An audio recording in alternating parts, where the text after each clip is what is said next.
In this video, I'm going to give a very short summary of the idea behind the problem of evil. That is, what is the problem of evil? Why is it a problem?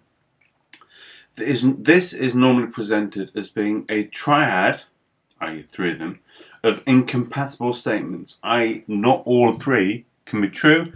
Take away any one and you'll discover that that's fine, but not all three can be true. After I've done this video, you might want to think about taking out any of them and seeing if the other two are then fine. The three statements. The first three statement is that evil exists. There is in the world undeserved suffering. Innocent people suffer.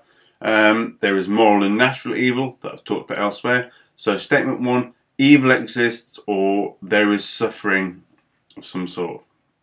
Traditionally, evil exists. Statement two, God is all-powerful. There is nothing that God cannot do. So it's very important that we don't mean very powerful, but omnipotent, all-powerful. So God is all-powerful.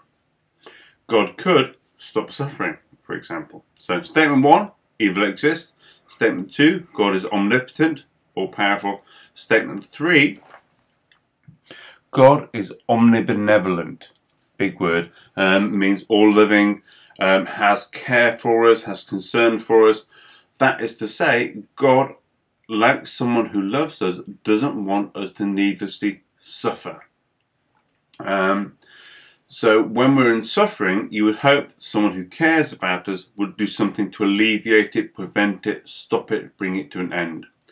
So it doesn't seem to be the case that it can be true that God wants to end suffering, omnibenevolent, can end suffering, omnipotent, and yet refuses to do so. It exists, it's here, it's around us. So that, in a nutshell, it's a very small nutshell, is the problem of evil. Evil exists in the world, and yet God can do anything, and God is all-living.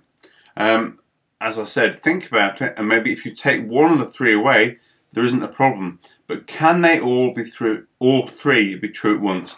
The traditional problem of evil says it is not the case that all three can be true at once.